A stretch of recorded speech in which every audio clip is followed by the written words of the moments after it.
planning.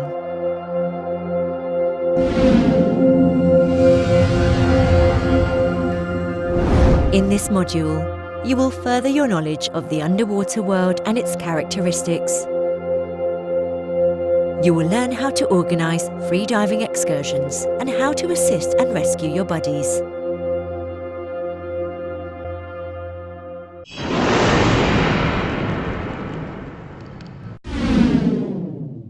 The underwater world. Freedivers dive in cold northern waters and in the warm waters of the tropics, in the sea and in bodies of fresh water. Each aquatic environment is its own particular world, but some common features allow us to describe it. One of the most important parameters for freedivers is the temperature of the water, which influences the choice of the wetsuit. It can vary from freezing point, close to -2 degrees for seawater, to over 30 degrees.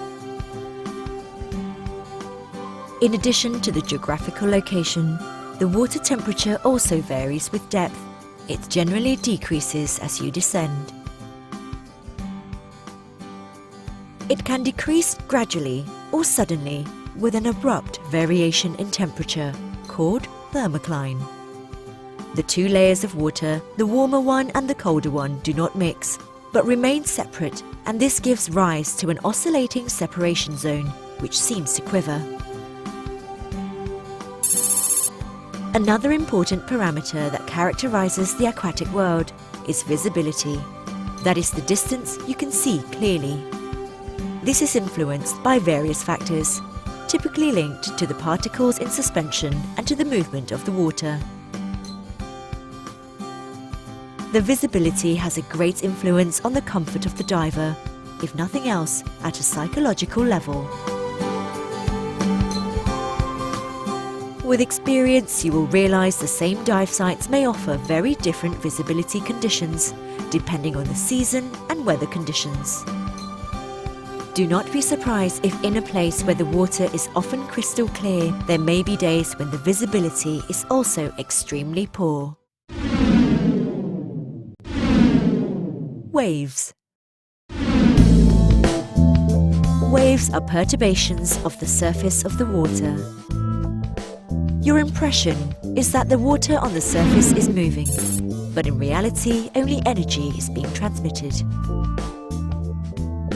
The waves in the sea originate from the wind that blows parallel to the surface. Under the wind's influence, the water molecules perform circular trajectories which are transmitted to molecules nearby and those below. If the motion of nearby ones is still powered by the wind, the wave grows, increasing in height. Difference in height between the highest part, the crest, and the lowest part, the trough. A wave is therefore higher the longer the action of the wind lasts, and the greater the distance over the sea it has blown. Fetch. In the particles below, however, the circular trajectory becomes smaller and smaller until it disappears at a depth to equal approximately half the wavelength, distance between two successive crests. We have described the beautiful rounded waves that you see offshore. When these waves approach the shore, the particles near the bottom cannot make circular trajectories, and their orbit is crushed until it becomes an oscillation parallel to the seabed, called undertow. This action, slowing down the wave, causes the crests to get closer together, increasing their height to the point that they become unstable and break, giving rise to the surf zone. It is in this situation that there is a real displacement of water which rushes towards the shore and then turns back. For freedivers, the area where the waves break is more dangerous than the rounded waves offshore. Currents. In addition to the waves, there are more consistent water movements which extend over greater distances in respect to the simple orbits of the particles. These are the currents, in practice, rivers that flow in the water. Freediving while trying to swim against the current can be an insidious danger, causing a huge waste of energy.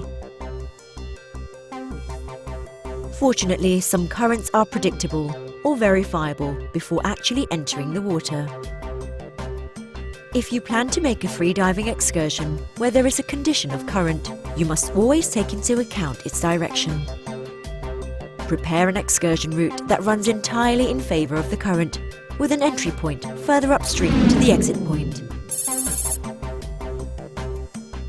If you suddenly find yourself in current, do not swim upstream, but swim perpendicular to it and suspend the excursion.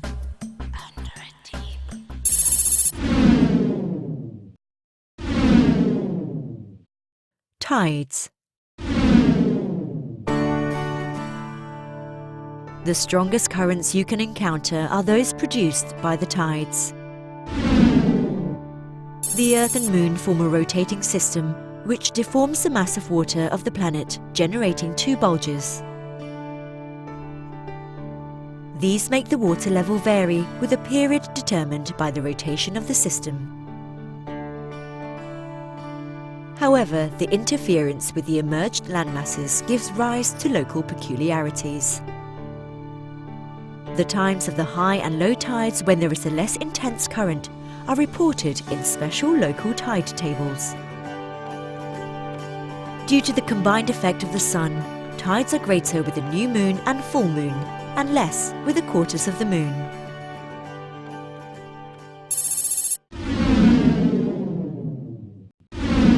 The dangers and the protection of the aquatic environment. The number of dangerous predators for humans in the water is insignificant compared to all the wonderful creatures you will encounter. In the tropics, even the water infested, as they say, with sharks, the most frequent painful encounters for divers are those with the fire coral. A colony of microscopic stinging creatures that does not move at all and that is touched due to distraction or ignorance. This is why it is important to always dive with a protective suit, even if the water is warm. A good course in marine biology and reading before diving in a new aquatic environment, some naturalistic guides specific for the place you are diving, will help you prevent any potential injury. Prudent and respectful behaviour towards the animals, especially if you're not familiar with them, will ensure that you avoid potential dangers. Pay particular attention as to where you put your hands and fins. To avoid painful encounters, you can wear gloves. In some parts of the world, however, this is forbidden in order to protect the aquatic flora and fauna from humans. All aquatic creatures have delicate protective coatings that protect them from infections, parasites, etc. Simply touching an animal can destroy this protective coating. Even the sediment or sand stirred up by our fins can be a suffocating blanket for the small creatures that encrust rocks or build coral reefs. In many countries, it is forbidden to collect live shells, and in others, even those that are dead. The fines are very high. When you descend into the underwater world, remember that the animals you are observing are wild. The sea is our jungle, and we divers must defend it. As direct users of its beauty, it is our duty to ensure that the aquatic world is handed down to posterity in the same conditions in which we found it, or even better.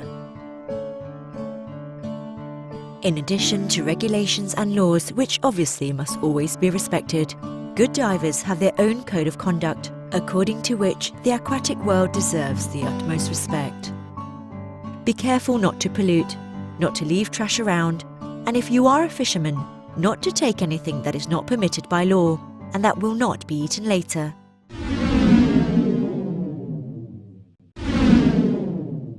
Boat excursions. Visibility in the water is generally better in areas far from human settlements. These places are often difficult to reach, so many divers prefer using a boat. When you dive with a diving centre or go on a liveaboard cruise, there will be on-board staff who will take care of you and give you precise instructions on how to behave, where to store your equipment, etc. If instead you are diving with friends from a small boat, you too will also have to help and collaborate with the others. Follow the instructions of the person responsible for the excursion, who will coordinate with all the divers. When planning your dive independently, it is a good idea to leave the complete excursion program with a person who will remain on land. The type of boat you will be using and its name, the people on board, scheduled departure time, location of dive excursion site, and estimated time of your return. If something goes wrong, this person could report the failed return to the appropriate authorities. On board the boat, there must always be an assistant who is able to operate and drive it and who is ready to intervene. This person will check the anchor and monitor the freedivers from the surface, or follow them with a boat so as to assist them as necessary. If you suffer from seasickness easily, you should not take any specific medication as it can have a soporific effect not recommended for diving activities. To prevent seasickness, avoid consuming fluids before you leave. If you feel sick, it is better that you do not enter the water. If you do need to vomit, remember to lean over the edge of the boat on the downwind side. To reduce the effects of seasickness, lie down where the boat moves less. Fresh air helps you feel better, but remember that the cold also makes symptoms worse. Planning. Planning is too vague a term to use to ensure your excursion in open water takes place in a safe and enjoyable way.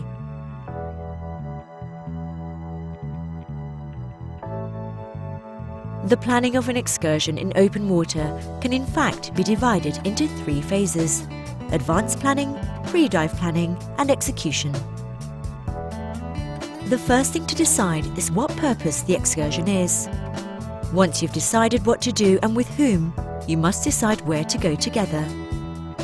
In this case, it is best to establish a first-choice location and an alternative that will allow you to make your freediving excursion when the wind and sea conditions make the first choice impossible. If you have never visited the chosen location, you need to get information about the site and the diving environment, type of seabed, temperature, currents, protected areas, etc. You can do this in different ways. Ask for information from more experienced divers. Read articles published in magazines. Look at nautical materials, charts, pilot's book, etc. Search on the internet. The internet is a truly inexhaustible source of information. However, there is no guarantee of its accuracy. At least some information must be accurate, such as that relating to emergency management, possibly oxygen unit, transport from the dive location to the nearest hospital, telephone numbers to call, etc. You must check that the equipment you will need is in good condition. In case of problems, you will have to have it repaired or find the necessary spare parts. Therefore, it is necessary that this check is done in time, some days before the actual excursion. A preliminary look at a meteorological situation using the sources of information described concludes the advanced planning phase. The day before the excursion, you have to get all the equipment together and tick each item off a checklist as you put it in the bag. Check the weather situation the night before or the morning of the day of the excursion, establishing whether the conditions are favourable. On arrival at the location, you will have to plan the excursion with your partner. Pre-dive planning means deciding the points of exit and entry, and consequently the route, choosing who will lead the excursion, repeating the signals, setting the depth limits, verifying that the emergency communication system is working properly, and imagining any potential problems or inconveniences that could occur. The logbook. With time, you will learn to organise freediving excursions in an excellent manner. The fastest way to acquire this competence is to write up a report of how the excursion went, listing the equipment you were wearing, the amount of weight used, any problems encountered, the conditions of the water.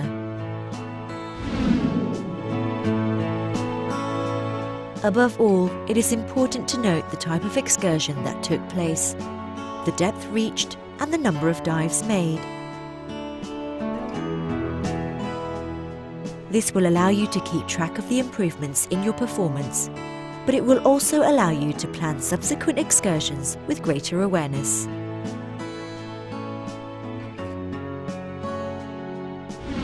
To write the report of the excursion, use the PSS Freediving Logbook, a diary specifically designed to record the diving activities that took place. Problems during the excursion. The main difficulty in dealing with problems related to freediving is not to solve dangerous situations, but to prevent them happening and to notice in the water that something is going wrong. A freediver can be defined as an expert if he or she is able, during the excursion itself, to predict how a certain situation will evolve. This ability can only be developed through experience.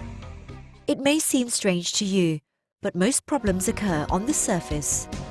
The first is represented by motorboats that often, despite the marker buoy, come dangerously close. Be very careful if you hear the sound of an engine. If you happen to swallow water, deal with the situation without getting scared. If you cannot stay afloat on the surface, hold on to the flotation system or release and jettison your weights. Do not remove the mask from your face until you reach the shore or boat. In this way, you will avoid losing it. Do not insist on trying to swim against a current, but ask for assistance. If you get out of breath, stop and breathe deeply. To prevent breathlessness, avoid activities involving a lot of effort. A very rare but more dangerous event is entanglement with lines, nets or cables, etc. If you feel you are caught up in something, get your buddy's assistance immediately and have them help you. At the same time, try to remove what you have become tangled with using a good cutting tool. Another event that could happen is the breaking of the mask strap. If you have not actually lost it, hold it onto your face with one hand as you ascend. Assistance and rescue. Many ways of solving a problem involve the presence of a buddy.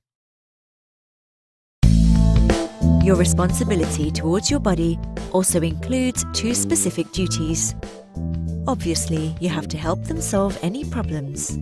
But the most important is to prevent your own and your buddy's problems, avoiding critical situations arising. A critical situation generates psychological tension, which, if excessive, can distort reality and lead to panic. To prevent panic, you need to stay calm, avoid challenges beyond your abilities, and always control your breathing. Fortunately, it is more likely that you will need to assist another freediver on the surface rather than under the water.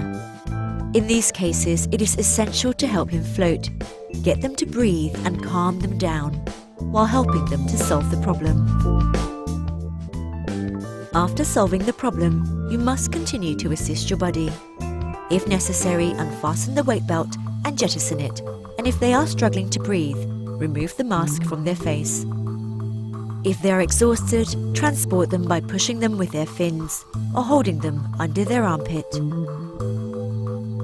These techniques, along with many others, are the subject of further study in the PSS Freediving Rescue course that all freedivers should attend before they can qualify as experts. To care for an injured person both during diving activities and in any other situation, you should have a basic knowledge of first aid and cardiopulmonary resuscitation. If you have not yet obtained this qualification, you should attend a first aid and cardiopulmonary resuscitation course. PSS First Aid CPR, useful to everyone, whether you're a diver or not. In some situations, such as syncope or near drowning, breathing pure oxygen is very useful. Also in this case, it is good to get training by following the specific Oxygen in Diving Emergency course, part of the PSS Emergency Division. Taravana is very dangerous. This is a complication that can occur in freedivers who dive repeatedly and to great depths, deeper than 20 meters.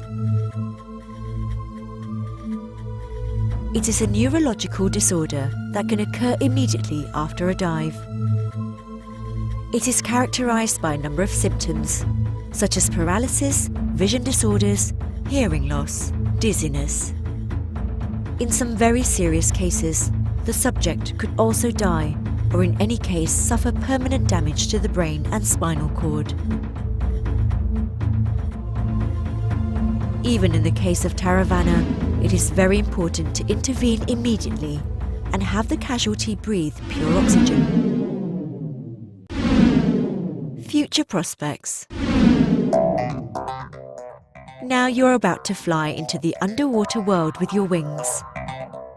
You have learnt the techniques, gotten to know yourself and your skills better. Learn to control yourself and to overcome, thanks to your intelligence and ability, any eventual difficulties. To continue safely, it is important that you, without an instructor, always carry out excursions and dives within your ability. Choose your dive buddies well and do not accept challenges. Freediving is just a fun and adventurous way for you to explore new horizons. With experience, you will improve your personal skills and limits. Dive after dive, you will become more and more experienced and more sure of what you do. To speed up this process, attend a specialization course or a PSS Advanced Freediver course. Your instructor is waiting for you.